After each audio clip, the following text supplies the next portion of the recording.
আমি এক হিন্দু রুমমেটের সাথে থাকি, কখনো সে রান্না করে কখনো আমি রান্না করি, তার সাথে থাকা ও খাওয়ার ব্যাপারে ইসলাম কি বলে ও আমার আমলগত দিক কোনো ক্ষতির সম্ভাবনা আছে কিনা।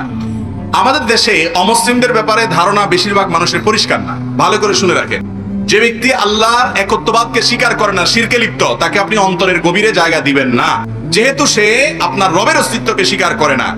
আপনার মায়ের চরিত্র নিয়ে কেউ যদি সন্দেহ করে, আপনি কি তাকে দোস্তি বানাবেন, দোস্ত করবেন, তার সাথে দোস্তি করবেন? আপনি কেন করবেন না? আমার মায়ের অস্তিত্ব নিয়ে প্রশ্ন তুলেছে, আপনার মেজাজ গরম হয়ে যাবে, হয়তো আইন হাতে আপনি তুলে নেবেন না, তার মধ্যে সে চলুক, আপনি আপনার মধ্যে চলবেন, শান্তিপূর্ণ ব্যবস্থা করবেন, ঠিক আছে, তাই বলে আপনি অন্তরঙ্গ তাকে বানাবেন না।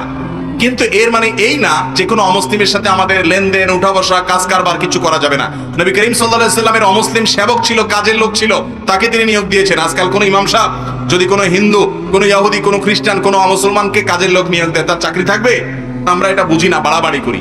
মনে রাখবেন, লা ইয়ানহাকুমুল্লাহু আনিল লাযিনা লাম ইউকাতিলুকুম ফিদ-দীন, যে সমস্ত অমুসলিম অন্য ধর্মের মানুষরা তোমাদের উপরে যুদ্ধ চাপায় দেয় নাই, গন্ডগোল চাপায় দেয় নাই, ওয়ালাম ইখরিজুকুম মিন দিয়ারিকুম, তোমাদের বাসাবাড়ি থেকে বের করে দেয় নাই, তাদের ব্যাপারে আল্লাহ তাআলা নিষেধ করেন না আনতাবাররুহুম ওয়া তুকসিতু ইলাইহিম, তাদের সাথে সদাচরণ করতে। বিধায় অন্য ধর্মাবলম্বী কেউ অসুস্থ হলে তাকে দেখতে যাবেন, তার খোঁজ খবর নেবেন, তার উপকার করতে পারেন, তাকে সাধারণ দান করতে পারেন, এবং তাকে কাজের লোক হিসেবে রাখতে পারেন, তার অধীনে কাজ করতে পারেন, তাকে টাকা ধার দিতে পারেন, তার কাছ থেকে টাকা ধার নিতে পারেন, তার সাথে থাকতে পারেন, কোনো অসুবিধা।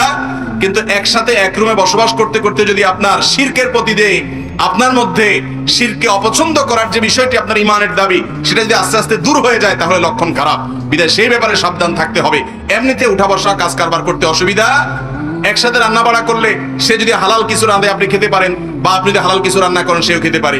নবী করিম সাল্লাল্লাহু আলাইহি সাল্লাম এক ইহুদির বাসায় দাওয়াত খেতে গিয়েছেন, এবং সেই ইহুদি মহিলা বিষ মিশিয়ে দিয়েছে।